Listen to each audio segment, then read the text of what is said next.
we go. Hi. Hi. Yeah, I'm sorry I'm late, but I'd like to add this class or sit in until I can get in. Okay. Go find a workstation, so I can start the lecture. Okay. And I'll deal with that after the lecture. Thank you. Okay. All right. All right. So let's get back to where we were a little bit before.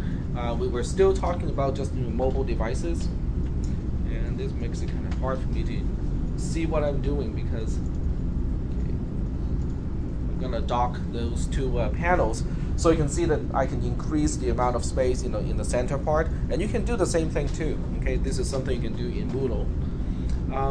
Let's go ahead and talk about mobile devices. We already talked about mobility of a mobile device. Okay, that really is one of the biggest difference between a mobile device like a cell phone, particularly a cell phone which is really small and you can hold it with one hand, and a conventional computer or even a netbook computer, because you really cannot carry a netbook computer with you all the time during a day. But with a cell phone, you can absolutely do that. Okay, and that also kind of brings me to something that I did not write here. When you look at a cell phone, what is the component that is one, drawing the most power, consuming the most energy, and two, and the heaviest component of a cell phone? The screen, exactly. Okay. For those of you who have an Android, I'm pretty sure you can do it on an iPhone too. If you look up, how the energy of your battery is consumed, most of it is going to the screen. Okay. If you use your cell phone like I do, using it, kind of check your email, do some search on your cell phone and stuff like that.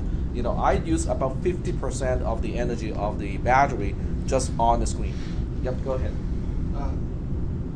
On an Android device, you can look up your battery. Yep, and gives you a very nice graph of how your battery is discharging, but it also categorizes, how the energy is used by different apps. How much energy is used by, let's say the phone part, how much is used by your email program, how much is used by your screen, and so on. So it gives you a really good breakdown on power consumption, and most of it is going to the screen. Okay. Can anyone kind of see how the Google Glasses concept can change the future of mobile devices? Okay, first of all, do we know what is a Google Glasses? A pair of Google Glasses? Nope. Okay, so let's go there first. I'm digressing a little bit, but I think this really has a lot to do with mobile devices too. So just look up, Google Glasses, and you will find its own homepage, on Google.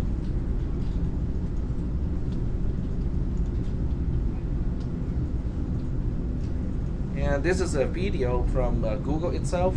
It's recorded from Google Glasses. Basically, it's just like glasses that you wear, except it has a camera, facing out, and people are doing all sorts of things, and they can see, you can record and upload the video of what you're seeing. You can also look at what it does.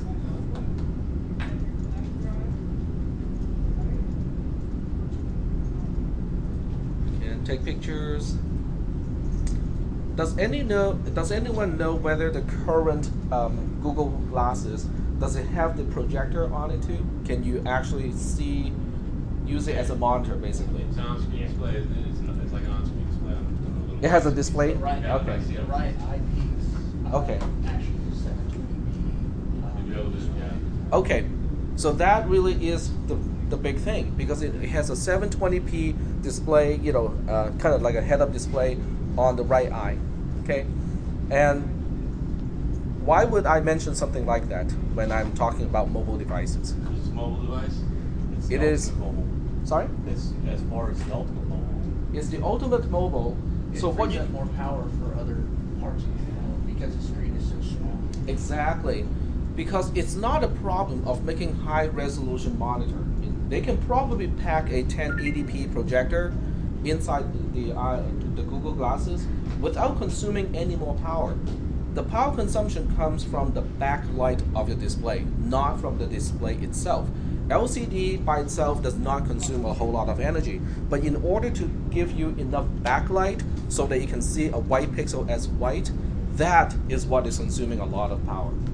Now with Google Google Glasses, the backlight only needs to be like about yay big, okay, because that's the display. By the time you see it, it is after a lot of lenses, optical system to make it display, like a full-size, TV, from your perspective. Yep. Now it's on a transparent piece.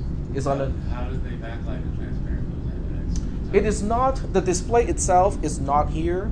What you see here is it's really just the projection from the display. The display is somewhere else. I want to like see. A prism image or something. Like a prism image, maybe. Yeah, it could be a prism.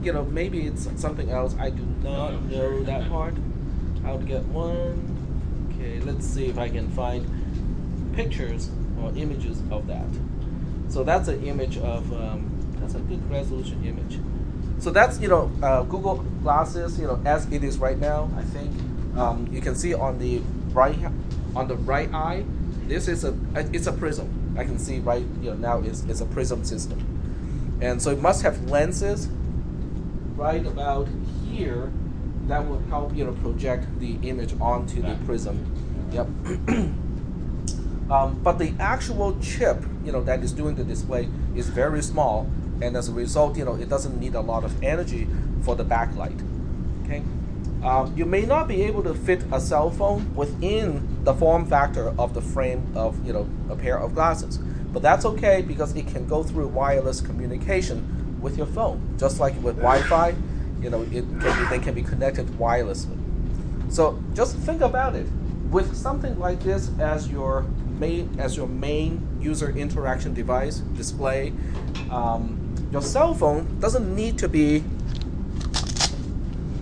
this size anymore because most of this is the screen. And also the battery has to be big because of the screen. If you use this as the main display, your phone can be half the size, maybe 1/3 of the size of what it is now. Yep, go ahead. Isn't that's included with the phone? I mean, the farm piece, man, that's part of the farm phone frame. Is it? Okay. It's all online. So everything is there, including the battery. That's pretty amazing how much stuff they can pack, within that form factor. What about user interaction? What about all the clicking, the browsing, the touch screen part of your phone? Voice activated. It can be voice activated, but that can be confusing as well because when you're in a room, other people are talking. Yep. I think in the future we'll use our thumbs or use our eyes. Yeah, you can do that, but you know what? I think if you combine this with the Microsoft Kinect, yeah, exactly, the Kinect mechanism. Basically, what it is it gives the computer a 3D vision of what you are seeing. Okay, and it can be done in theory. It can be done with only 2 cameras because that's how we can get our stereo vision. I believe it's gesture. It's gesture. Yeah, the hand motion gesture. Yeah, but if you have depth perception, then your gesture can be even more subtle because you can do it like this, and the computer can understand. Oh, you want to zoom in or zoom out or something like that. The new Kinect sensor that's coming out with the Xbox One have 2 cameras. They also have infrared and night vision. Yep. So like stereo, like you're talking about like stereo vision. Like it can perceive the depth of a room. Yeah. The original Kinect is not a stereo vision kind of mechanism. What it does is it uses a laser to scan, and then the camera to pick up the reflection from the laser, and then use triangulation to figure out the distance of the reflective spot. But we don't have anything fancy like that. We just have 2 eyes, and we have our depth perception by comparing the slight offset and shifts of the 2 eyes, the images from the 2 eyes, and that's how we get our depth perception. You can easily see how in the future something like that can also be added to something like the Google Glasses. So user interaction is no longer touching the screen, sliding, doing the pinching and whatnot, because your camera potentially can see your hands. So you can use gesture for one thing, to tell the computer what to do. Okay, so I just want to mention this because I think this is where the future is going. Because we don't want our cell phones to be big, and yet we want 1080p resolution when we watch movie from our cell phones. This is a good combination. You can get all of that stuff, but without having to carry a large device with you. Okay. How much is one of those things run? How much do the glasses cost?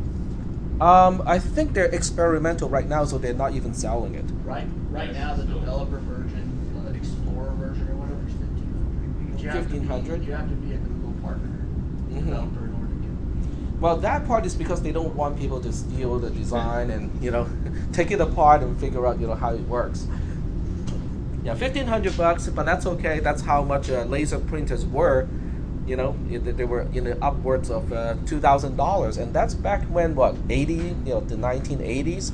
So $2,000 back then is a lot of money today. How much do you pay for a laser printer today? You go to Fry's, you go for the best deal. Less than 200. Well, less than 100, and that's with toner included. Remember when VCRs came out? Yeah. They were like $2,000 for VCR.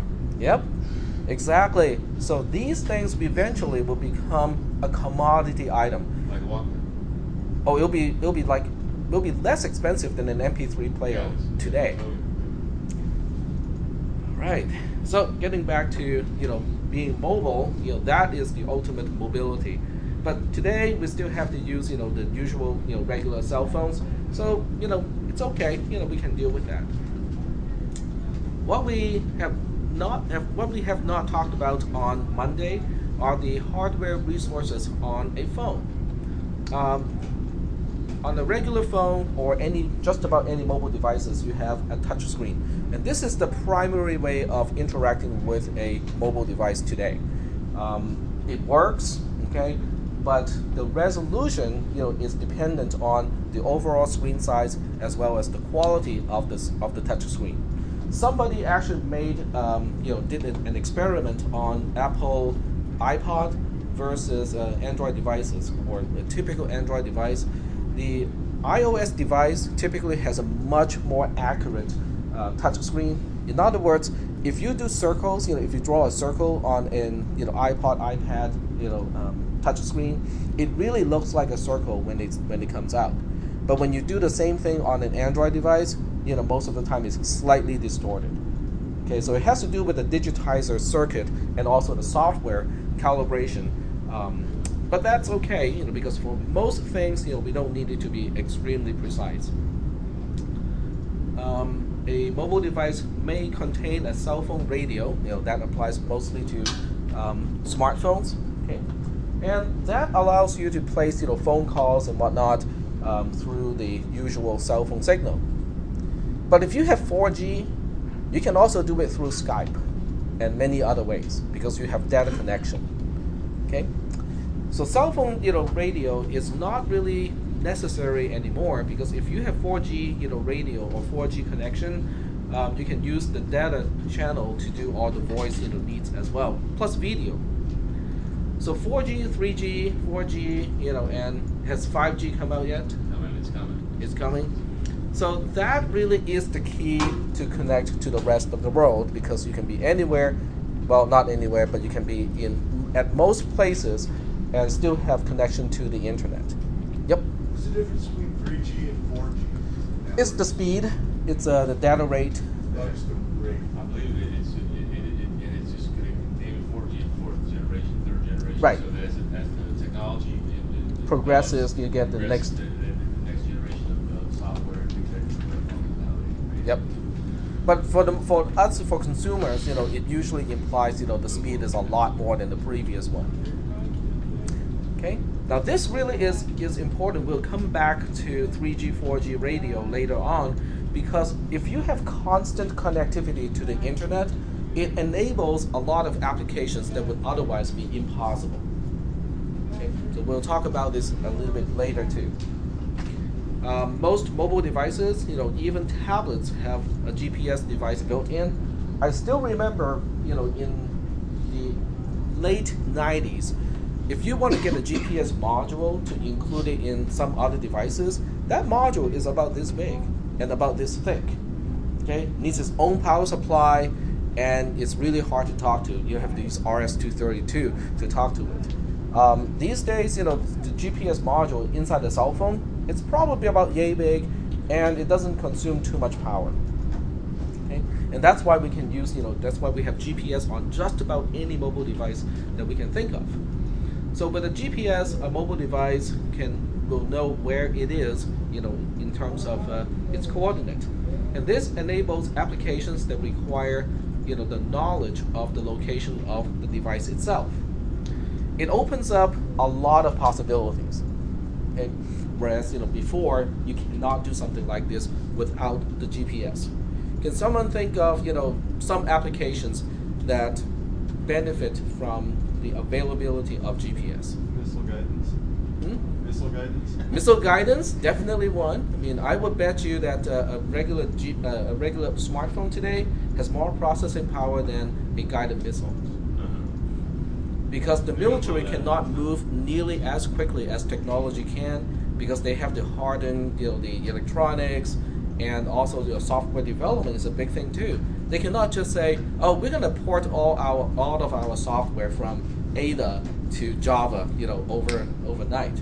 They have to go through a lot of tests. They have to make sure that everything work as expected, because they cannot afford to have a phone crash, when a guided missile is fired, right?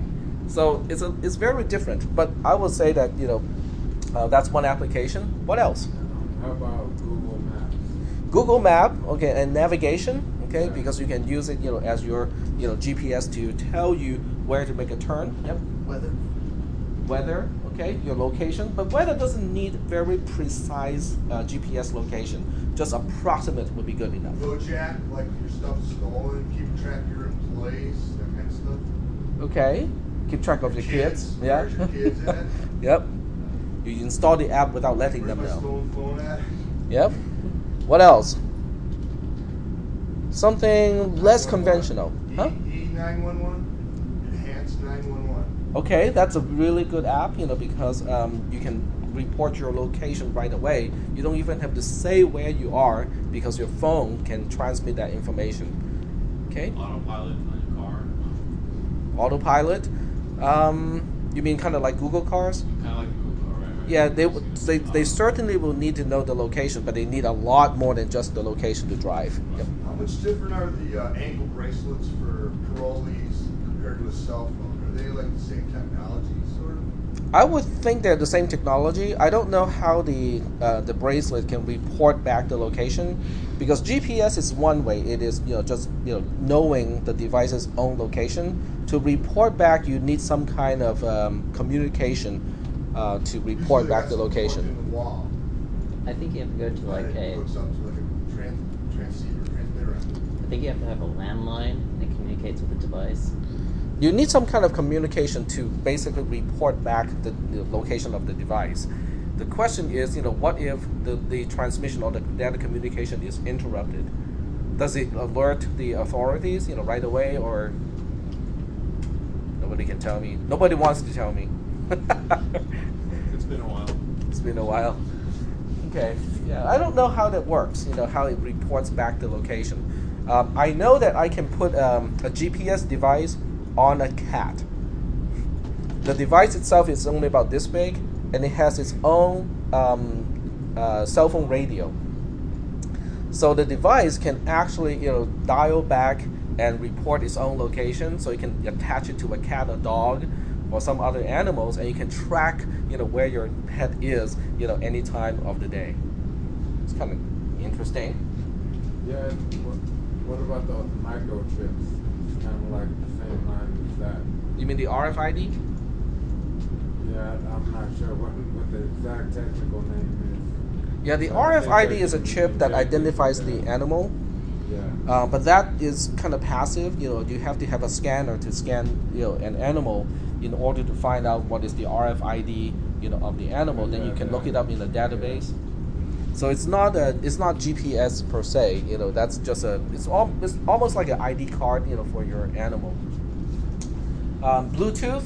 Okay, most devices now come with Bluetooth.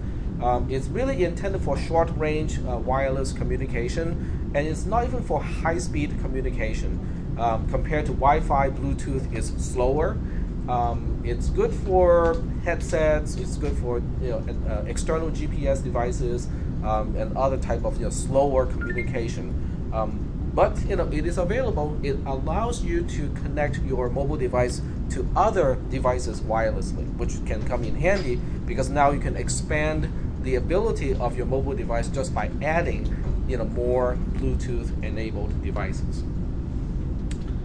A lot of mobile devices, just about all, have capability to communicate by Wi-Fi. Now this is data communication type of standard, which means it is high speed, and you can use it for just running any type of regular application that requires networking.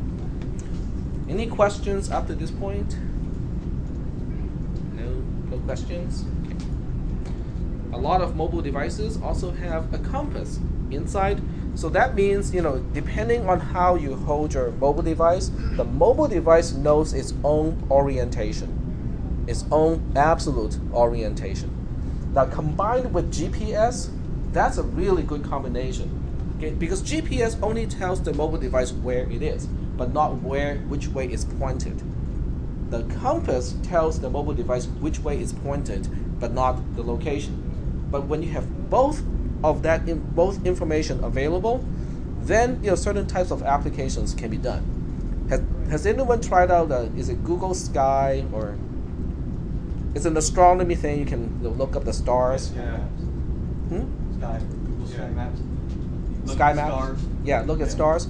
That I think is a really cool application because at night, if it's cloudless, you can just run that app and you just point it to a particular star, and you can see that the app can match the direction, and it will display the constellation where you're pointing, and it will explain and tell you what it is.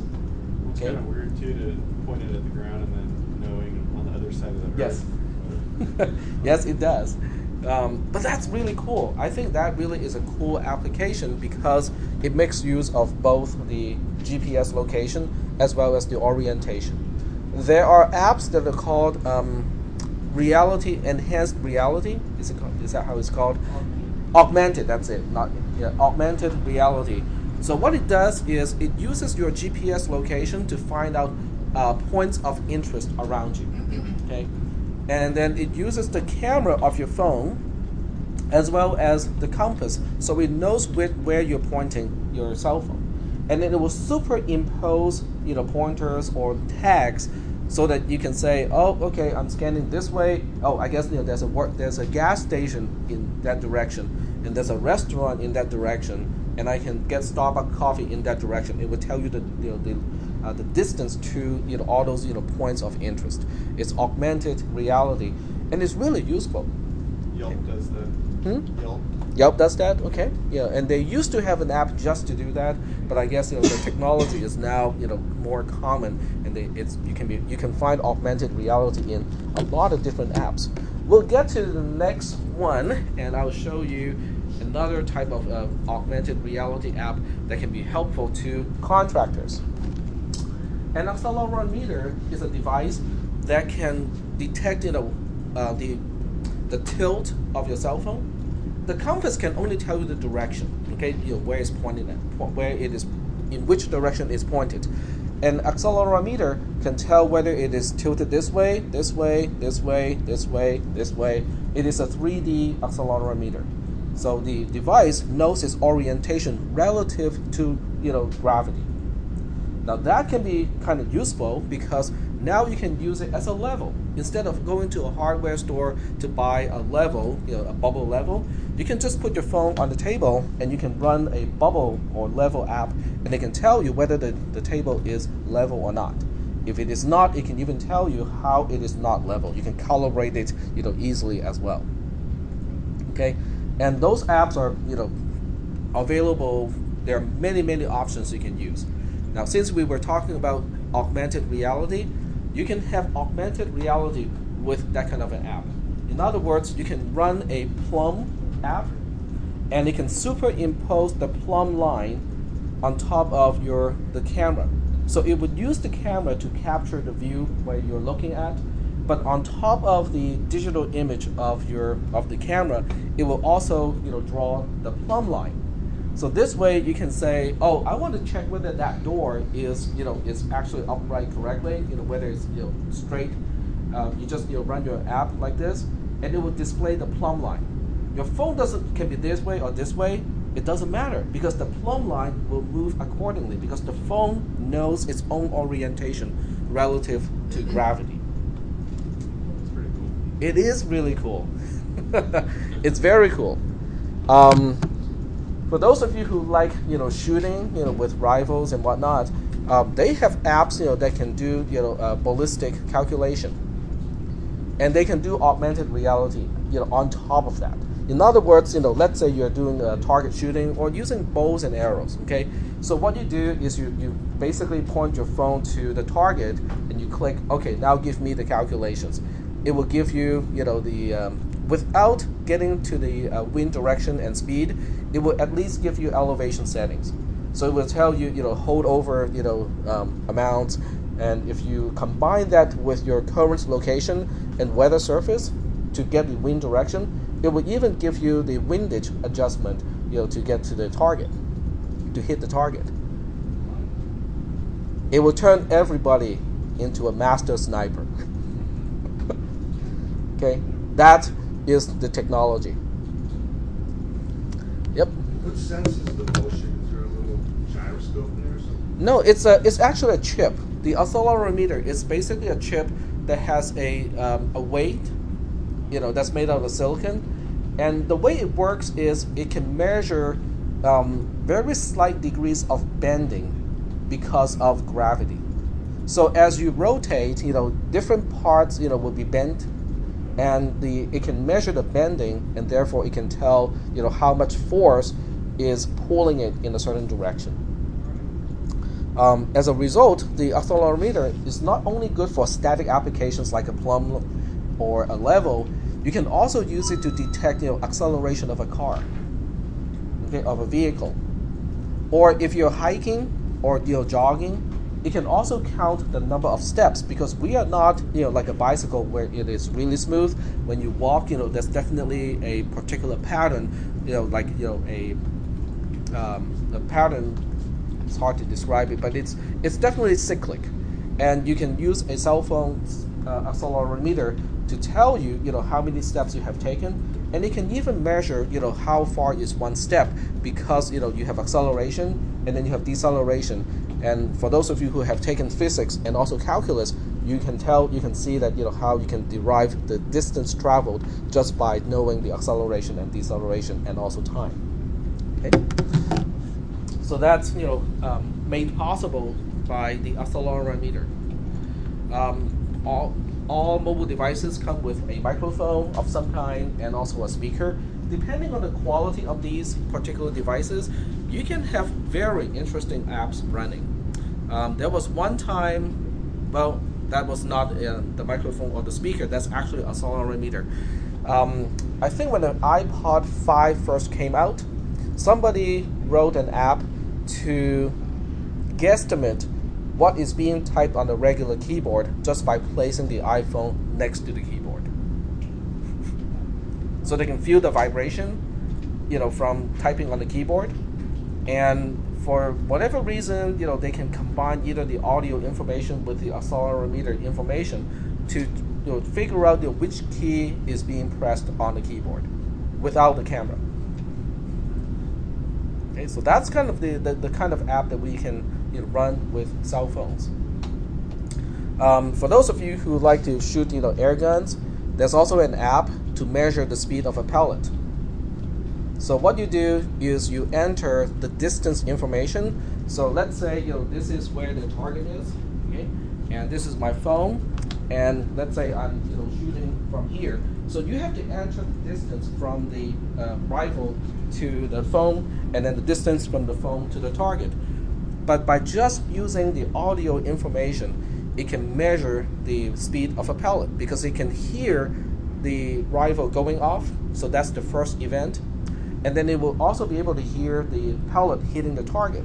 So here you have two events that can be measured, that can be detected by the microphone. Now once you know the temperature and also the humidity, it knows the speed of sound as well. And then from that, it can calculate the average speed of the pellet. That's a very weird application of a cell phone, but it works. Can someone think of any additional stuff, that I missed?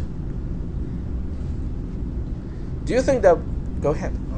I downloaded a strobe tuner that used to be like $1,500. Peterson strobe tuner, free. It's awesome. Yeah, you can get a tuner for musical instruments, right?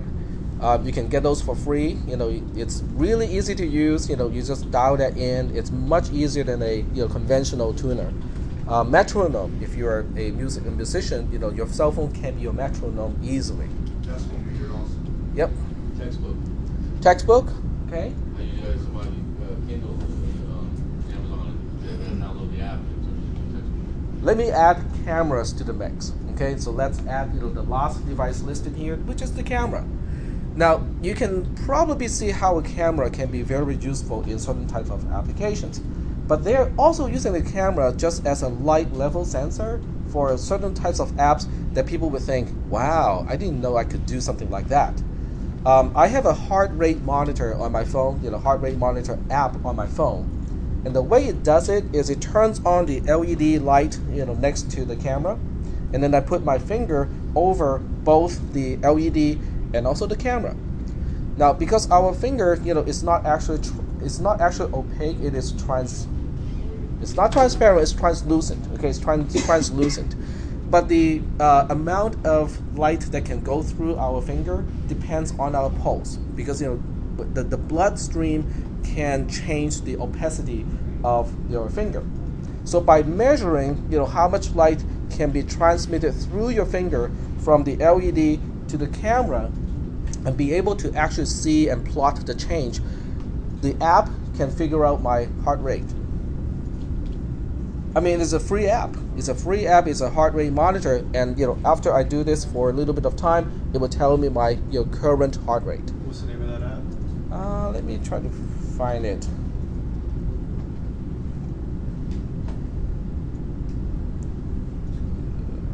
If you just look up, okay, this is called instant heart rate, and I can just run it right now so you guys can see, how it works. Come on.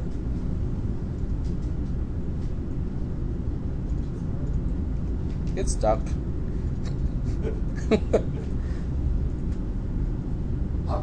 It's not responding. $120,000 app now for eyes in the third world that they can use in the field. Mm-hmm. 120,000 big machine. And from the heart rate, you can also do something else, because your heart does not beat in a very even way. Okay, it's not like it's not a machine. It's not like boom, boom, boom, boom like that. Depending on your mood and whether you're calm or not, people who are not calm would actually have an irregular pattern. In other words, it would go like boom, boom, boom, boom, boom, boom, boom, boom, like that. So the variance between heartbeat, the variance of time or period between heartbeat, is an indicator to tell whether that person is calm or not. So there's another app that would use that information to measure, how calm, the user is, just by doing that too. Okay, and you can see, the possibilities are endless. As the cameras get higher resolution, the microphone get, more sensitivity, the speaker becomes more realistic, and so on. Even more apps will become possible where it is not possible now due to limitations, technical limitations. So are we doing okay so far, on this slide?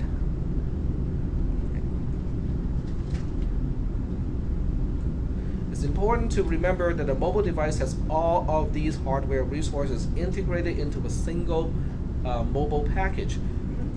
I don't think you can find all of these devices on a regular netbook, notebook, or regular computer. You can probably add all of these things as extra stuff, USB or Bluetooth connected, but it's not well packaged like a cell phone. And remember, this cell phone is already way thicker than it should be, because I have an extended battery in it. Most people look at this and go, wow, that is a really thick phone. Well, what they do not understand is I have a runtime of 2.5 days on one single charge.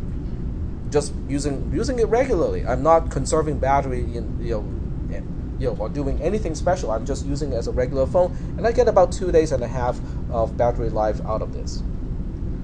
Not much. Yep. The price is not that much. The cost of the battery is well worth it to me. Yeah, some people just like their phone to be slim. Well, I'm sorry that I cannot help with those cases.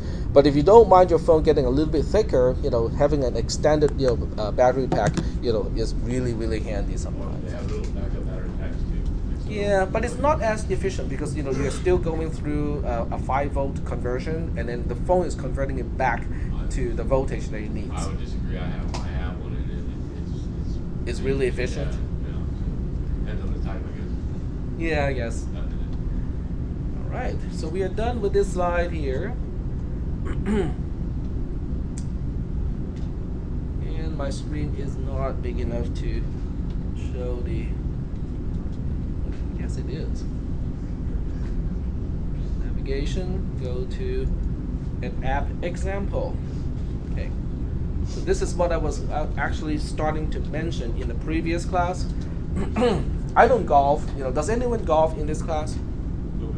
As a hobbyist? Okay. Try. You tried? Okay. Yeah, well, I have interest in other types of projectile sport, but not golf. If you actually look at it, a golf is far more dangerous than a pellet from a pellet gun in terms of energy. So from a certain perspective, it's actually more dangerous to walk around in a golf, where people play golf. Getting hit by one is it's bad. Okay, so let's take a look at an app example, which is a golf assistant. So in this case, let's see what we can do with a mobile device when you're golfing. Okay, or in this case, you want to use your phone as much as possible to help you, to get the game. Okay. The first thing we can do is distance estimation. This is actually pretty easy to do, because the flag of in golf, I think it's standardized, right? It's supposed to be standardized. So the height of the post of the flag is supposed to be of a certain height, And what you can do with the phone is you can just take a picture of the flag of the hole that you're trying to get to, and then the phone can automatically recognize the shape of the post, and it will use the size in the picture to use triangulation to guesstimate the distance to that particular flag. That's a really easy thing to do. In fact, that's how the really cheap range finders work.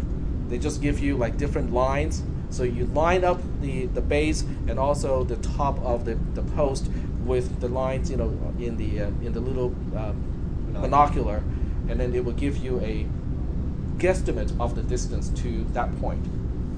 Okay. So this particular feature will make use of the camera on a cell phone. Now, once you have distance, you can have your cell phone to tell you, how to get there. So you can have your cell phone to give you, suggestions of which club to use. Now, since I'm not a golfer, I have no idea, the different categories and classification of clubs. But I would imagine that it's not too difficult once you know the distance and the terrain for an app to figure out what would be the optimal club to use for that particular swing. If you have GPS enabled, then the cell phone knows its general location. If you subscribe to one of the many weather services, it can also tell you, what is the current wind situation. Okay, what kind of wind at what speed is blowing from which direction. So once you have that information, you can have your cell phone to tell you where to aim your strike, because there's enough wind to blow it off course.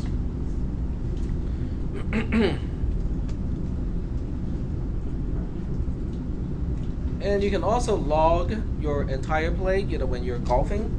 And if you have constant 3G or 4G connection, that can be relayed to a server on in the internet, and then whoever your relatives, your acquaintances, your friends, if they're interested, they can follow you and see how well you're doing in that game.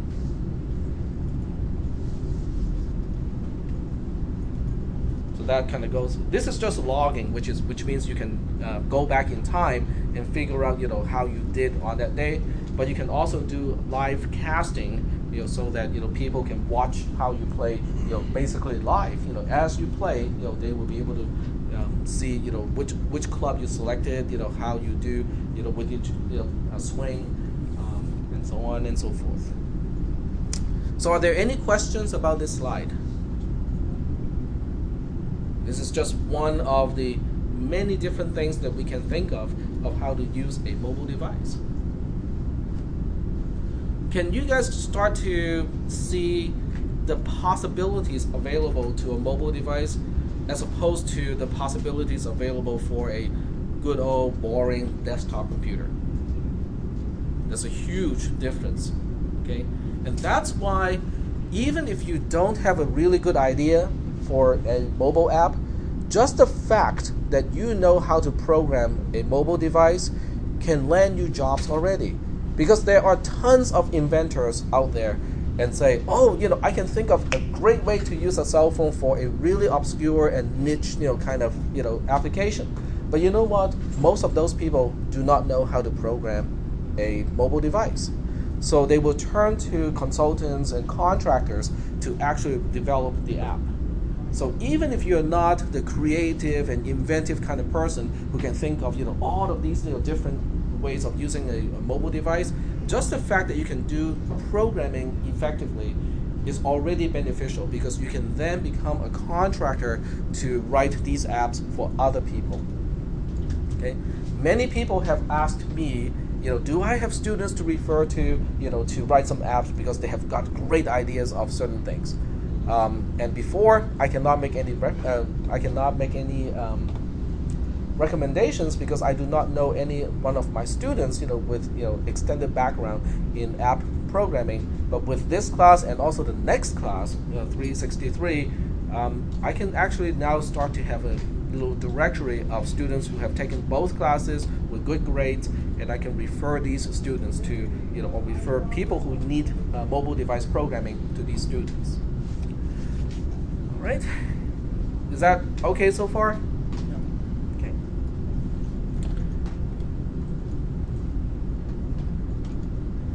Okay, so now we're kind of changing gear a little bit and talk about the cloud.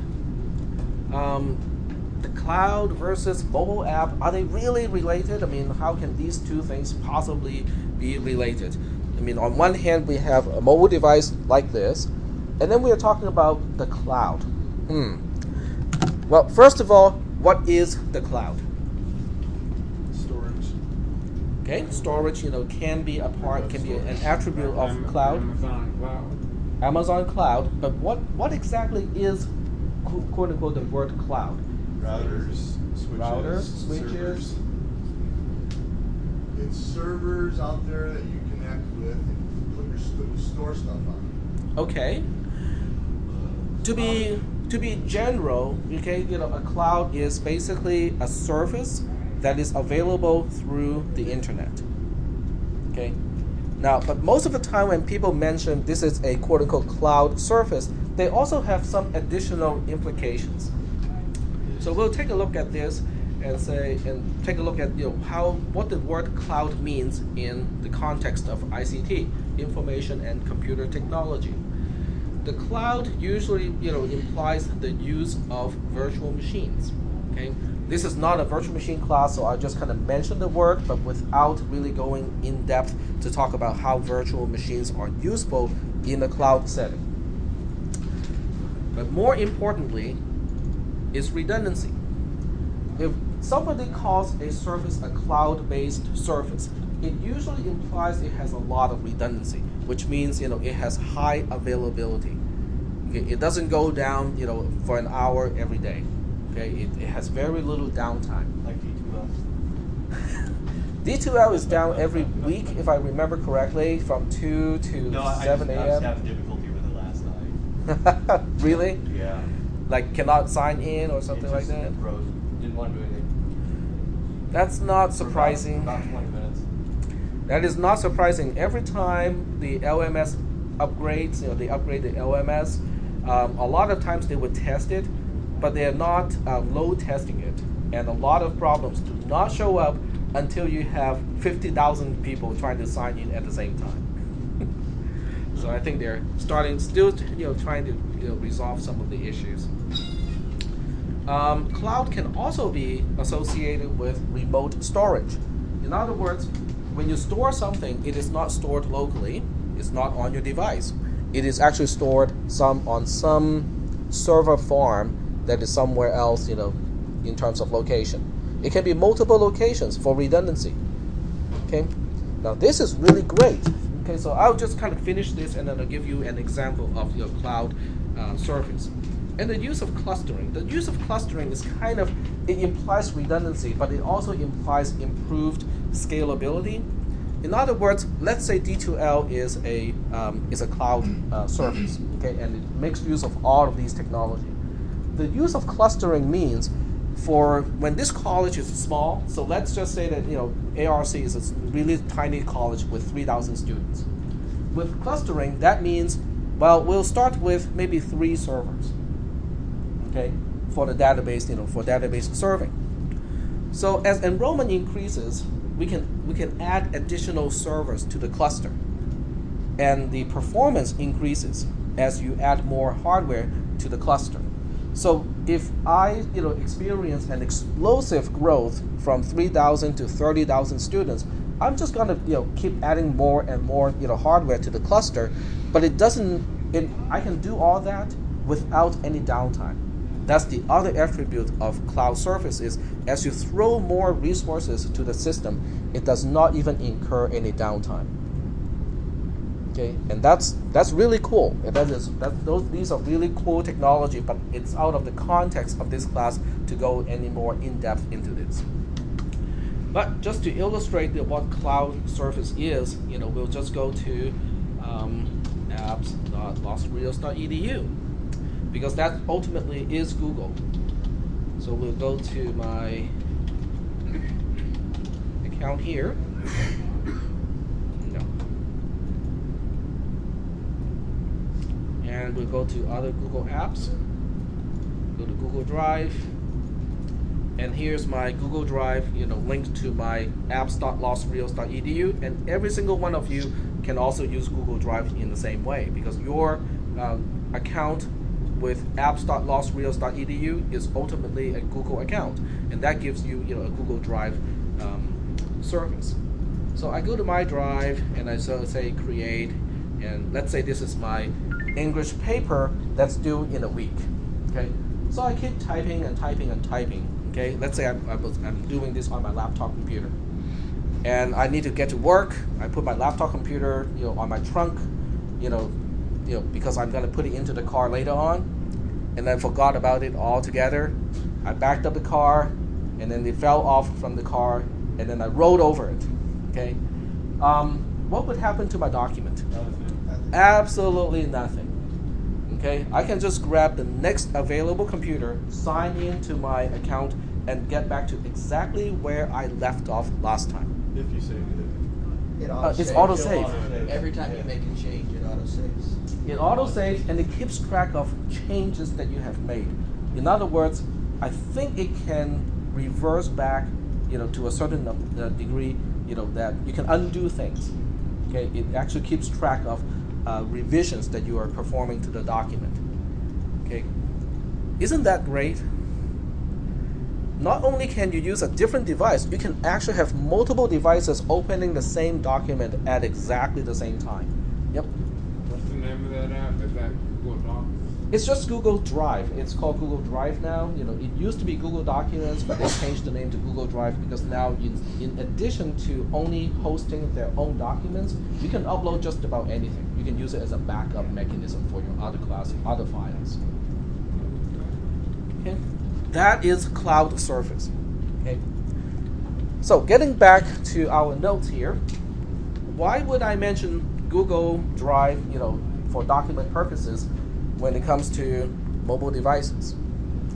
Remote storage. Exactly, because who would put a 1 terabyte hard drive on a cell phone? Not me. Not me. Try. Because a big hard drive is heavy and it consumes power. Okay, and it probably doesn't like being dropped too much. It won't survive drops that a regular cell phone can't survive. So that's one reason why cloud service is useful for devices like this. How much processing power is on the cell phone? It's quite a bit.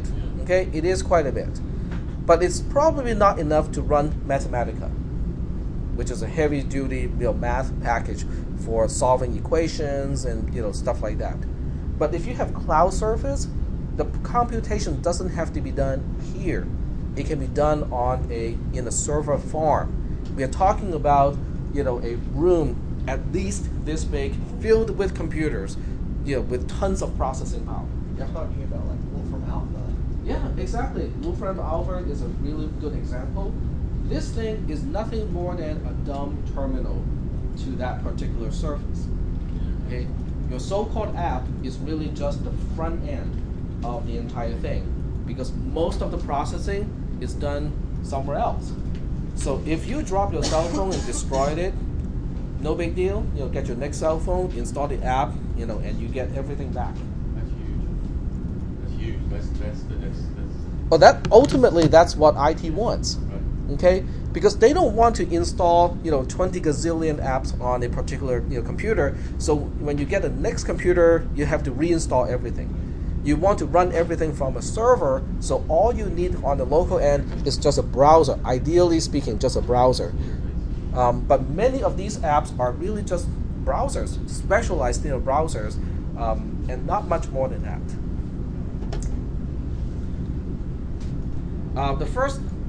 The other nice thing you can do with a cell phone, or using cloud service, is you can run the same thing from multiple devices. Okay, I can access my Google Documents from my cell phone. Okay, it's not really the best device for typing something, but in a pinch, I can do that. Okay, I can do it in Linux. I can do it in Windows. I can do it in Mac OS X. I can use any browser I want. I can use Firefox, Google Chrome, Internet Explorer, or Opera. Okay, and they will all work with a cloud-based with a cloud service like this, because it is cross-platform. Cloud-based storage, we talked about that already. Cloud-based computation, we talked about that also. And this is something I have not talked about. Okay, I regularly get about 10 updates of my apps on my phone every day. Okay, but if your service or if the app itself is cloud-based, you can update it, on the other side with no impact whatsoever on the local side.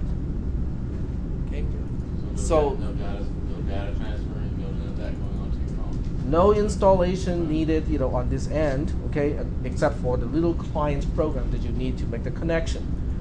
Okay, so that's really convenient, because now you don't have to worry and say, well, but what if a user is using the old version of this program? We will still work with the new, Surface, and technical support, can also get a whole lot easier, because you don't have to go through the process to update it locally. Also, with the cheaper on the service, because you're not using as much bandwidth as far as data usage and stuff too. Potentially, yep, potentially. A lot of times, we don't want to distribute apps, on the phone, because ultimately, if an app is installed locally, somebody can look into the compiled code, okay, which is usually not very user friendly, but they have tools that can reverse the process. Okay, they can look at an app that is installed and then get back to the source code so that people can figure out how something works. Okay, if you have an idea and you don't want somebody to steal the way of doing things, making it a cloud app is the ultimate way to do it, because it is ultimately run somewhere else. It's not even installed here. So it's really practically impossible for people to reverse engineer it. Is that making any sense? Okay. Now, cloud-based stuff has downsides or disadvantages as well. The number one disadvantage is it relies on networking. If I'm camping, forget about Wolfram Alpha. It's not gonna work at all. Okay, because it needs constant connection to the internet. Network security is also important, but I don't think it's a weakness. It is really just something that you have to keep in mind because you need to have security when it comes to the communication between your mobile device and the remote server. And the attacks, there would be a lot of attacks towards that network coming in too. Right. So you definitely want to avoid the use of any type of plain text protocol. You probably want to pay attention to authentication, from the local device to the remote, server and stuff like that. If you are the provider, you also have to keep in mind of all of the obligation in terms of privacy and security. Okay, if someone loses the content, okay, let's say I'm Google and I'm implementing Google Drive. Okay, and for whatever reason, Google Drive is hacked, and people can get to my files. Okay, well, people can get to Google's clients files. If someone loses a very important file to somebody else because of the hacking, Google can be liable, depending on how they advertise the service. Okay, so that means, well, you got to pay attention to privacy and security issues if your phone app is cloud-based. Okay. I mean, Google can basically say, can have you to click an agreement and say that any loss of data, any type of piracy, act, they are not liable for anything like that. They can claim that they are not liable for everything, but in the court, those agreements may or may not stand. Okay? Because there's no legal precedent. Exactly. And also, I think a lot of times you cannot sign away some of your rights. So even if you sign and say, well, I'm signing my right to blah blah blah, the law says you cannot. State laws Okay? do also. It is still your right to blah blah blah, even though you say, I'm giving up my right to do so. Data availability and reliability is also pushed to the service provider. It's no longer on the phone itself. If your cluster goes down, then everything stops. In other words, if my app is running here and whoever owns the phone just drove over the phone, yeah, well, that person has to take responsibility of the destruction of that device and the loss of availability of the app. But if you are running it as a cloud-based service and your cluster goes down, you're not affecting one person. You're affecting everyone who is trying to use your app. Okay? So that means the liability is also bumped all the way up from a single person to everybody. The complexity of software is also going to be increased due to the server-client model. But this is not really that difficult, okay? Because the server-client interaction is well modeled by the UML and many other types of documentation standard and also coding practices. So it's not a big deal. In the context of this class, we probably will not be developing any type of cloud-based applications, but I'm going to identify certain things that can be cloud-based.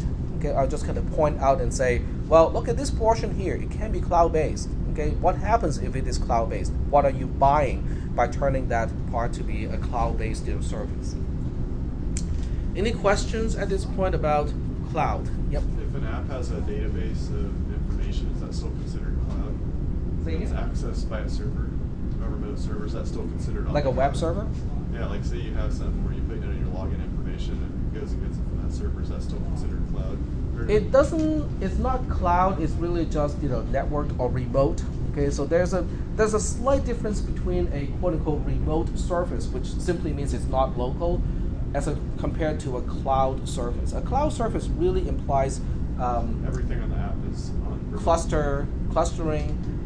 It implies the use of virtual machines. It implies, we don't need to know exactly where the hardware is. But when you say remote, it can be just a single box sitting somewhere else. Yep. The Amazon app, Amazon Store app. It's like Yeah, Google Drive is basically the same thing. Dropbox. it's just a dumb terminal for viewing their products. Oh, okay. Like Amazon.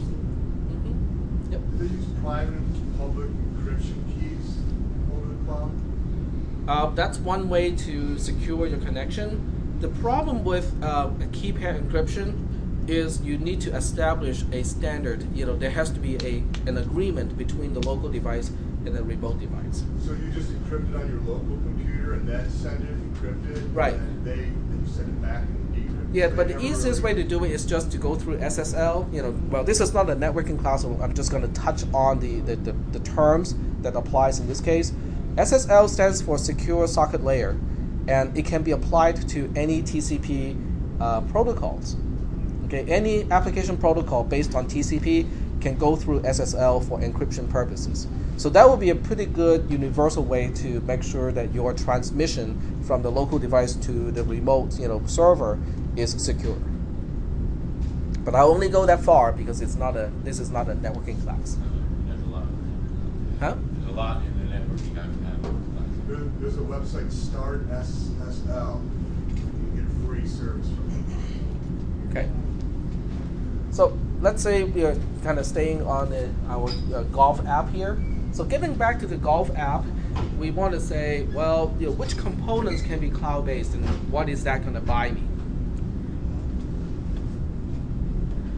If you take a picture of a flag, or including its post, instead of having the application running locally to find the flagpole, which can be kind of time consuming because we are talking about the image processing here.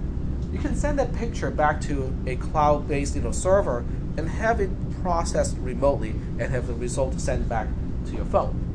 Okay. Now the nice thing about doing that is you may not be the only person playing in that particular golf course. So somebody else might have some pictures of that same flag, like from an hour ago. So that means if the other person enters the correct information like distance and also the actual height of the flag, you now can benefit from the updated information about that particular flag. You can get the really latest information about that particular flag. The same applies to golf club selection. The cloud can keep track of a huge database of different brand, make, model, and types of clubs. So when you enter a particular club, it can calibrate, suggestions based on that particular selection instead of just, a particular club. Yep. Now, wouldn't it be logical for, say, a course like Blackhawk, where they would, put the sensors on the pole for its wind speed on the flagpole itself, wind speed, so you can maybe upload an app, or download an app into that particular course. That's possible, but I think at a certain point, the technology will kind of is taking the game away, from the player. Oh well, yeah, I hear that for sure. But yeah. So you're talking about a geek version of a golf course where course. we'll put technology in whenever and wherever is possible for the sake of technology itself. But it would probably bring more customers. It will bring a certain type of customer for sure. Yes.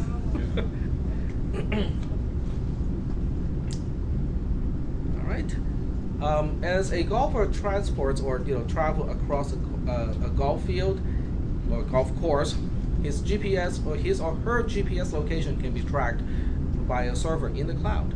So this way, somebody who wants to basically see your golf game can see you basically quote unquote live in the golf course, which can be fun. I mean, that can be kind of interesting.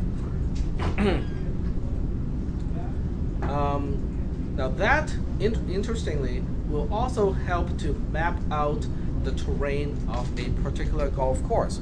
Because when you're going, either by vehicle or walking across a golf course, Your GPS location reports not only your 2D location, but also the terrain. So now the cloud-based server, is going to be able to map out the actual terrain of the golf course, which can be important in a game of golf, right?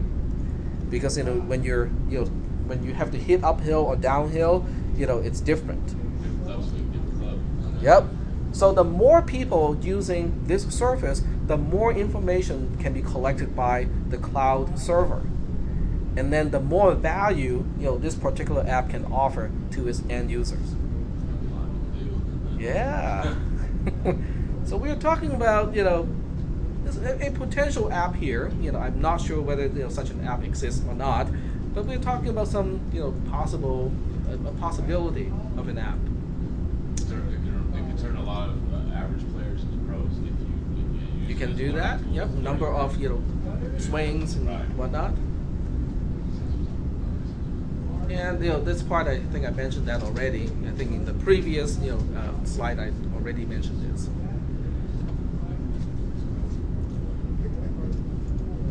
And of course, after all this discussion, I'm hoping that at least somebody in the class is saying, I want to do my app now. I'm just kind of all fired up and ready to go. So this is really just a recap of what I actually demonstrated in the previous class. What you need is to get to App Inventor, the website, and the stuff that you will need is a browser.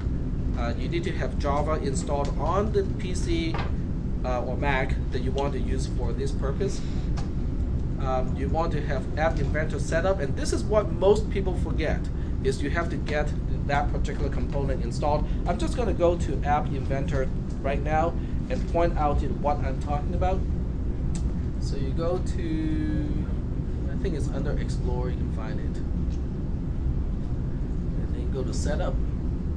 It is step 2 that a lot of people forget. You have to install the App Inventor software onto your local computer in order for a certain part of App Inventor to work. On these machines in this lab, you have to do this part every time, after you reboot these machines. But at home, you only have to do it once because it is persistent when you're doing this at home, whereas when you do it here, it is not persistent.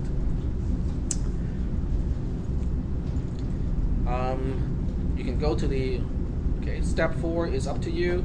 It depends on whether you want to use an actual device to test your app, or whether you can just use the emulated device included to test your application. So step 4 is entirely up to you. You can go one way or the other way. Just kind of go back to the App Inventor website and point out to you which part I'm talking about. It's basically this part here. You can build apps with an Android device, or you can build an app with the emulator itself. It also depends on how fast your PC is. If you have a relatively fast PC like the one that I use as my desktop, the emulator works well. Okay, it's really fast and it's responsive. On the other hand, if you have an older computer, running the emulator can be very frustrating because it's very slow and it's not very responsive. So in those cases, you can choose 4A, which is to build your apps with an actual Android device. All right. So for this class, I'm going to make the assumption. I'm not going to make the assumption that people will have an Android device. So whatever we do in this class, we'll be able to demonstrate through the emulator. So don't worry if you don't have an Android device. It's not necessary for this class. Are there any questions at this point? I have a question. Yep, go ahead. Is there somewhere that's cloud-based, that's reputable, that allows you to run your app as a cloud-based app for free? I'm sure I'm jumping ahead, or you're probably going to mention You're jumping ahead a little bit. Amazon Web Service, AWS, is a potential provider of a server. Basically, you're looking for a server so you can run the server end of the cloud-based app somewhere else, and your client, or the part that installs on a mobile device would connect to it. So AWS is one potential, and The pricing is based on how much resources you need. You can even get free ones too. You can get a free First year. server. First year's free. Sorry? I signed up recently. Like, in the first year free, I think, or first few months, only maybe have one instance of like a micro. I think you can get the basic service for free, pretty much forever too, if I remember. Or is it only for the first few It's like months? first year, and then it charges some minimal amount based on usage. Yeah, I think it's really minimal if you only get the micro one. Yeah, I think it's like by hour. Every time like you get something for an hour, it'll charge you for that hour. Yeah, they also charge by how much actual processing is done and how much RAM is used, how much networking is used, how much storage is used. So it scales out. Okay, if you're making a lot of money and you're having more and more people using your app, then you can basically bump up the resources by paying more. But since you're getting more income, you can afford that. Google actually offers similar services too. I think. So Google does the same thing. Okay. Not quite. I think you have a server though. But they let you run certain apps. It's like a shared server. Well, it's all virtualized, so it's like Yeah, virtualization is great because they can move your quote-unquote server from one physical machine to another physical machine with no apparent downtime from your perspective. So they can load balance everything within a server farm, and that's the nice thing about using virtual machines is if you want to say I want a guarantee of X amount of processing power, the service provider can do it. They can basically say, yeah, we guarantee that you will have at least this much processing resources. I myself, right now I'm using a Debian-based live distribution that has all the software installed already. So for people who want to explore that option, I can show you how to do it. It's absolutely free. All you need is a blank DVD for those of you who don't want to even use up a USB thumb drive. If you can spare a USB thumb drive, 4 gigs and more, okay, I can just burn that onto a thumb drive. Then you have to find a computer that can boot from USB in that case. Most computers can do it. You have to figure out how to get into the BIOS to configure it to do it. Okay, but that's exactly what I'm doing right now. I'm booting from the USB device. I can take the hard drive out of this machine, take the DVD drive out of this machine, and I'll still be able to do whatever I'm doing right now. Right. This I have demonstrated already. This is the entry point to the actual application that let you create your app. The interface includes the screen viewer and editor and so on. I just wrote another module to explain this part a little bit better.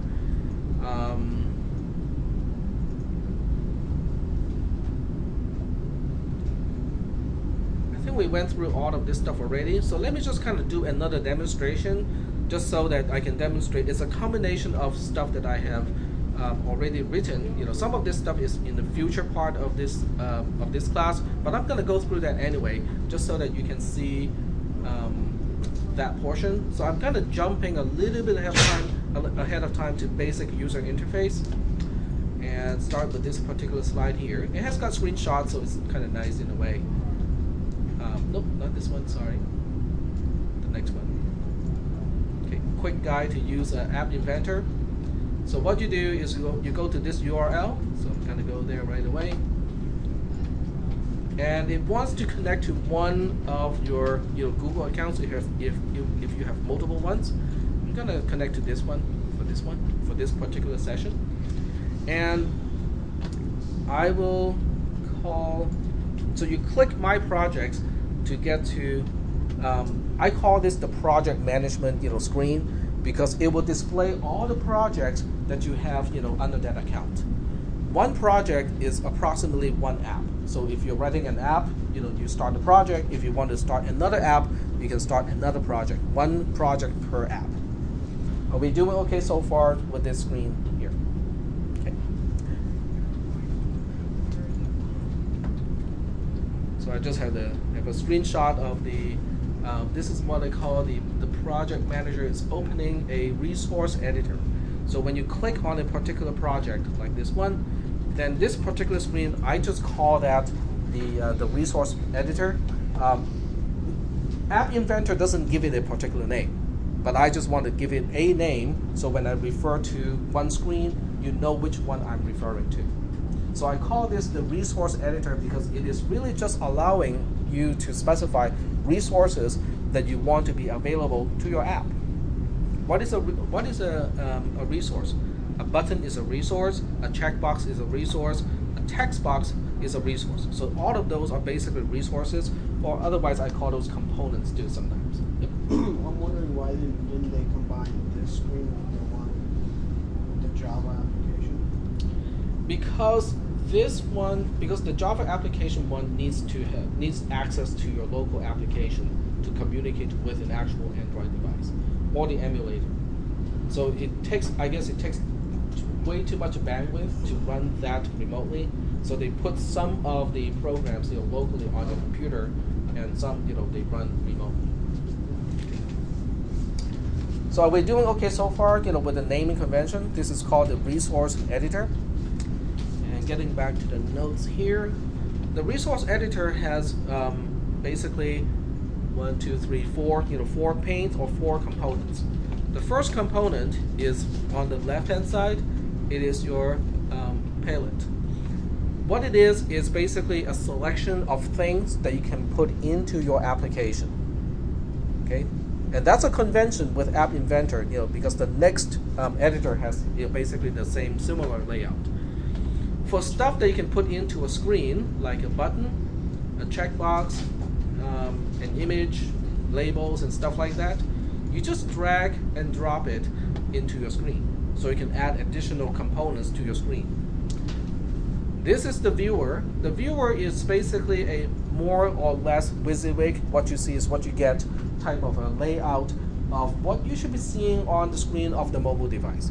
It's not exact. So there are times where what you see here is different from what you'll be seeing on an actual mobile device. But it tries its best to give you an idea of what it would look like. The next pane is called components. The components pane is going to show you the same components that you already have displayed in the screen part, except the screen or the viewer. Let me just point out which portion here. This is the viewer. It is a spatial display of the components, whereas components, this pane here is displaying these things in a hierarchical fashion. That means when we get to screen arrangement, you can then have containers. So this is a container, and then inside the container I can have buttons, I can have a checkbox, and so on. And you can see how in the components pane it is now hierarchical. It is basically showing that horizontal arrangement 1, which is a container, is containing button 2 and also checkbox 1. So that's the difference between the viewer pane, which is this portion here, as opposed to the components pane, which is this component here. Any questions at this point? There are certain things you can only do in the components pane, because if you want to remove, say, this button here, the only place you can do a delete is over here. So that's why you have to understand what each pane is for, because you can only perform certain operations in a certain pane. Yep. When you add a resource, it just puts it in a linear fashion. Is there a way to make it more fluid so you can put it wherever you want? Unfortunately, no, because the components do not have their own coordinate. In other words, how the components are placed is based on the containing thing, and say, is it arranging things vertically or horizontally? Okay, let me just give you an example here. If I want to place a new button here, I can have control over where to insert it, but once I insert it, I cannot move it from left to right, because there's no property to control that portion. You can control the size, but not its location. Okay, that brings us to the fourth pane, the one on the right-hand side. The fourth pane, or the one on the right-hand side, is called the properties pane. And what it does is, if you click on and select one of the components, you can do that either in the viewer pane or the components pane. So you can actually click it here as well. what it does is it shows you the properties of that particular component. A property of a component is an attribute. It is something that you can change or adjust, that you can configure for whatever component that you have selected. So in this particular case, I have just clicked and selected text for, I have selected a button. So with a button, I'm not sure how well you can see it from back there because I think the screen looks a little bit washed out because of the resolution. You can control the color of the text on the button. You can control, what is this? It's enabled. You can disable a button, which means if someone is touching it, it doesn't click. Okay, you can disable a button. What is this? I can't really see from my end because it's beyond my screen. It's called font bold. So you can control the font on the button itself. Is it boldface or not? The next one is italic. So if I just click it, you can see the effect immediately. So boldface, italic. You can control the font size of the text on the button. You can control font typeface, so you can control whether it's sans serif or monospace and so on. So it gives you options that you can configure. Now the nice thing about it is, if you want to change these things at runtime, you can do it. In other words, when you run the app, during the execution of the app, you can actually change the font type or the size or the color of the text of a button and so on. And then we have all the other things that apply to a particular button. And you can see buttons have a lot of properties. So are we doing okay so far with this screen? Everything that you do on this screen, you just remember one thing: they are very static. They are not behavior of your app at runtime. They do not change over time. You are just specifying something that is completely static. This screen has these particular components, and they will look like this initially. Some of that can change over time. Are we doing okay so far with the resource editor of App Inventor? Yep. Is there a way to put a background, like a picture on there, like for the back of your, screen? Well, let's take a look. That's a very good question. I don't know the answer offhand, but in order to answer your question, I'll show you what you can do to figure out what you can do with certain things. So what you're talking about is the background of the entire screen, right? So what I would do is I'm going to click the entire screen itself. So the screen is now the one selected. And when you look at properties, all of these properties apply to the overall screen, which is the top level container of everything. And you can see I can adjust alignment from left to center to right. I can adjust align vertical. It's grayed out. I cannot change that one. I can change background image. So yes, you can specify a particular background for the entire screen. Now, so you go to components and then to properties. It comes up in properties once you click it. Once you click it either in the viewer pane or the component pane, the properties will show up. And the screen is really one of the components. Even though it's the top level container, it is still a component, and therefore its properties are displayed on the right hand side in the properties pane. All right, so any questions? It takes a little bit of time to explore all of this stuff, just to find out what you can do with what type of component. But I think that's part of the fun, is to just explore and find out what you can do. When you're ready to specify code, okay, I'm just going to go through one simple example today.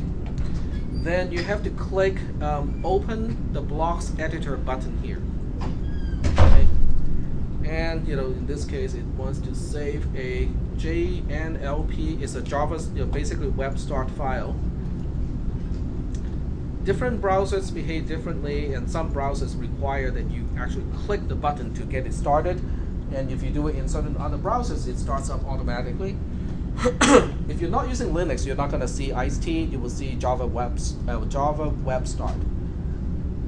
But eventually, it will bring up something like this. So let me take this away so I can start from the beginning. So I'm gonna throw it into the trash can and start from the beginning. So I'm actually combining this lecture, I'm extending the lecture time because this is actually our lab time, to also talk about these concepts. This is the blocks editor as opposed to the resources editor. The blocks editor is where you specify runtime behavior of your app. This is where the fun stuff starts. Okay, the other one only let you add buttons and canvas and stuff like that to an app, but not much after beyond that. This is where you specify, oh, but what if I do this on the screen? I want to specify what happens next. This is where you specify the actions. Just like with the resources editor, the left-hand side, this part here is a palette. It gives you a selection of things that you can put into the program itself. It is organized into 3 tabs. The first tab is called built-in. It includes all the quote-unquote generic blocks that are not specific to your particular application. So every application can have these particular blocks. The middle one is called My Blocks, and these are specific to your application. Every component in your app has a particular, I call those drawers, to represent what you can do or what it can do in this particular app. Let's take a look at some of these. Let's take a look at a button. So as soon as I click button 1, this screen or the drawer opens, and now I can see what is inside the drawer. Inside the drawer are the blocks that you can select and say, oh, I want this particular block to be in the app itself. Okay. I would go choose a particular one, the first one. It is called when button 1 dot click do. Okay, and I'm going to drag it into the main area of the blocks editor. Now this is a part of the app. Now this is a very special kind of block because it represents an event handler. So in order to explain what is an event handler, I have to explain what an event is. A click is an event. Dragging and dropping, or the act of dragging, is an event. It is basically something important happening to the app. Okay? A change of some kind that your program, that your app may want to know. So when someone clicks a button, maybe your app wants to know that that thing is happening so that you can respond to the click event. This is an event handler. It is the starting point of the code that will execute when someone clicks a button. Are we doing okay so far with the concept of an event handler? So that means if the user is not doing anything, your app is not going to do anything either. But when the user clicks something, then whatever block you specify inside this particular block, that will start execution. Is that okay? But what if you want something to be done like periodically, every so often? A timer, a clock. Okay, so you can add a different resource into your app. Then you can actually have the ability to run something, every 5 seconds, 10 seconds, a minute, or whatever. Okay, but right now we just want to focus on the button. Okay, so let's just say that every time this button is clicked, I want a dialog box to pop up and say, "Oh, hello world, I'm here." Okay, very simple. So the next thing I want to do is to pop up a dialog box. Now that part may seem to be an easy task, but it's not. Because in order to do that, I need to have a particular component that is inside other stuff, and it's called a notifier right here. So I drag a notifier into my viewer pane, and you can see that the notifier does not get into the screen itself. Instead, it is at the bottom, because a notifier is a non-visible component. Normally, it's not represented in the screen. But it is a component, it is a part of your app, but it's not displayed normally. Are there any questions about this step? Just adding a notifier component into your resources editor. Where did you grab the notifier from? is from other stuff. So other stuff, you get down to here. It is this. It spells notifier. I know it's really hard to read. You got it? Okay. So you just drag it into the viewer pane, and it will display itself down here. Now, if I switch back to my blocks editor, now under my blocks, you can see that I have a new thing. I have a new drawer. The new drawer is notifier 1, and that shows me what a notifier 1, what this particular thing can do. So all of these blocks are specific to notifier 1. Notifier 1 has its own event handlers. We are not going to do that just yet. What we want to do is just to show a message. So we're going to we will use this particular one. Oh, I just lost my other program, my other block. Okay. Oh, did I lose it? Nope, I didn't lose it. I just scrolled off the screen. And this part is nice because I can actually zoom in. Let me find the zoom button here. There you go, much better. Okay, so now I want to put this block inside this block here because I want notifier 1 to show a message on the screen whenever button 1 is clicked. So I drag this, and what you need to do is to align this little notch, this little tab here to this little notch here. When those match up, then they will snap. Okay, so I'll just go ahead and do that part like that, and they snap. Okay, the reason why I know they snapped is because if you look at the extent of button 1 dot click, it is now including the other block. If it is not snapping, it won't extend its size to include the other block. All right. Well, the program can run as it is, but it's not going to display anything because I did not specify the 3 things that you can specify when you display a message dialog. I can specify the message itself. I can specify a title for the dialog box, and I can also specify text for a button so you can cancel the dialog box. You can get back to whatever you were doing before. Okay.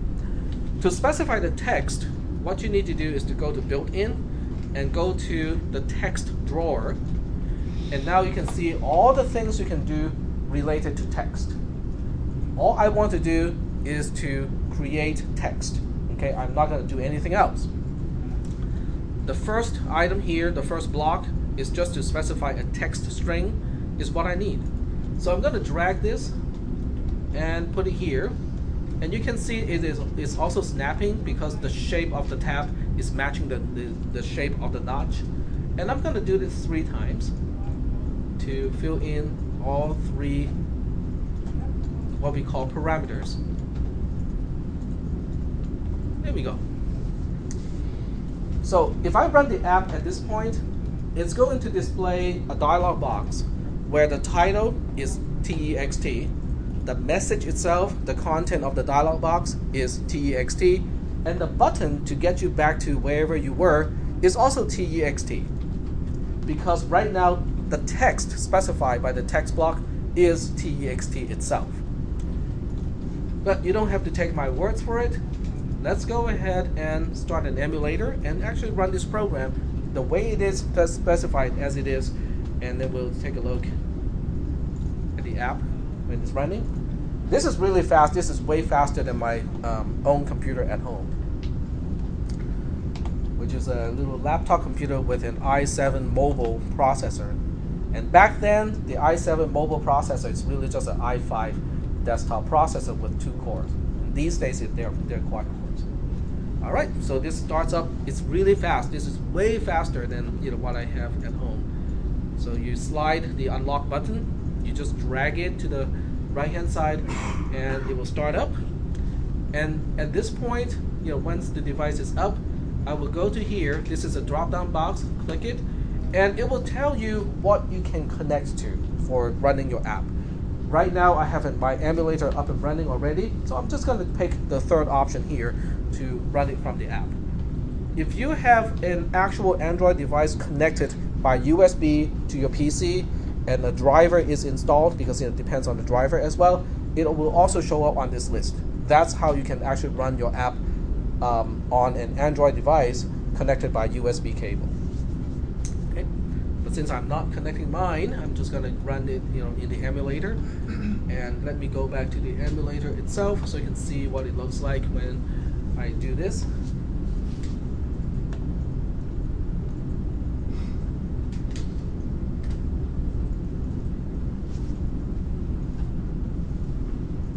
Takes a little bit of time because it's actually running another component on the other side. You can see the emulator is now running the App Inventor software, and now this is my app. Okay, the first thing we want to do is to see whether the app here is resembling this particular screen, because I said it is kind of WYSIWYG. What do you think? It's sort of WYSIWYG, right? Sort of, what you see is what you get in the resources editor. It's not exactly the same, but it's close. Okay, it gives you a rough idea of what your app will look like when it runs. Okay, so let's take a look at my blocks editor again. My blocks editor says when button 1 is clicked, it will display a message box. Okay, so let me click button 1 here. And sure enough, I now have a dialog box displayed. And guess what? The title, the message itself, and the button, they're all labeled TEXT, just as I said. Okay. Not very useful, not very interesting. So you click the text to get back to the screen here. Now I'm going to change this part here, and the message, we can type something longer for the message itself. So I'll just go ahead and say the message can be long and detailed. The title, which is really just specifying the text inside the title bar, should be fairly concise. Okay, concise title, and then the text for the button should also be kind of concise, and you can write something like.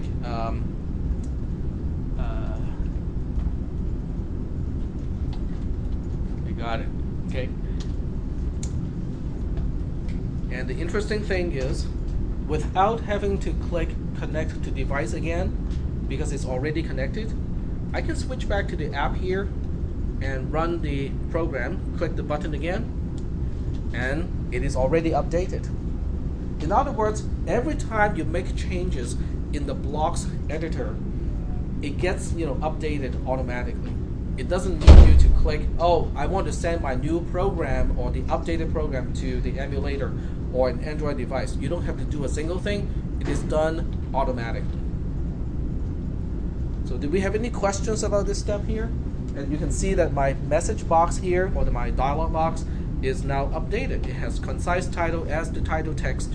It has a message of this message can be long and detailed, and the button is labeled I got it. Okay, so that you click it, it gets back to where your application was before this point. So this is a quick demonstration of how to use App Inventor. It's already showing you how to deal with the user interface, the input, and how to have some really simple output using a dialog box. Are there any questions in this class? Okay. How many people are taking cisp362 in this semester? Okay, we got 1, 2. Okay, so you guys will be you can add logic to your app as you go through the cisp362 class. I'm not going to teach the conditional statements or the loops in this class, because that's not the intent of cisp362. But you guys can just keep adding more and more blocks as you learn more concepts in your P300 class. For those of you who have taken P300 or equivalent classes already, you can start exploring right away. In other words, you just go to built-in, you go to control, and you will see things that should be really familiar to you. We have conditional statements with just an if, conditional statement with the if and the else. This is basically a case statement. Choose is a case statement or a switch statement in C. For each allows you to go through items in a list. It's kind of like an array. A list is kind of like an array. We have for range. It's kind of like a for loop where you specify the beginning value and the end value. We have the usual do while loop, a while do loop in C and C++. And we even have subroutines in App Inventor.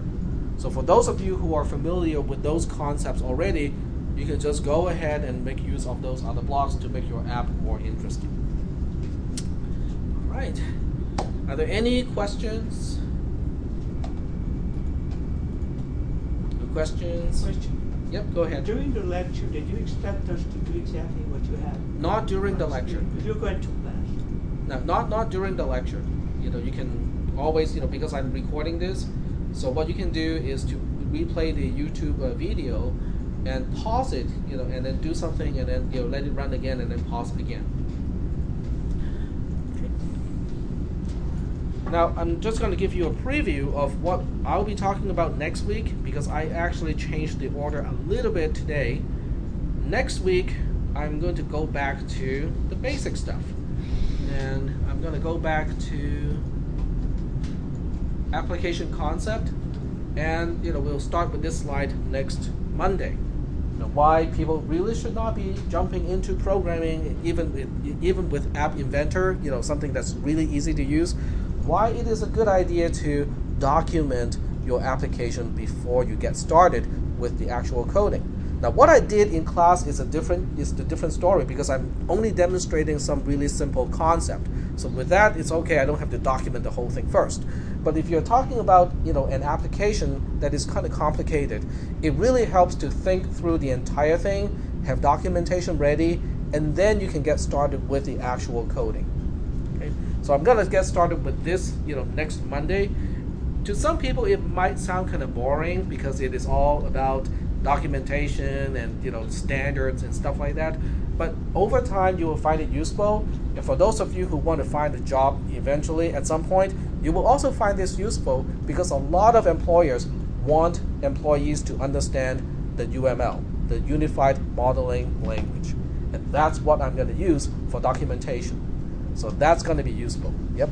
Yeah, next Monday there's no school because it's Labor Day. Sorry? Monday there's no school. Oh, there's Monday. Oh, right. So we'll meet again next Wednesday. So in a week, we'll meet again. That gives you guys even more time to read ahead of me. Okay.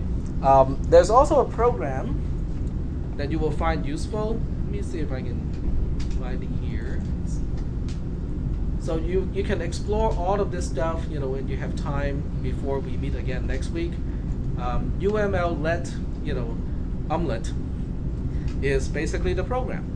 It's a kind of interesting program. It allows you to draw pictures in UML, in the Unified Modeling Language. It's really easy to use. You can connect, the figures and the diagrams and the bubbles, really easily with this application.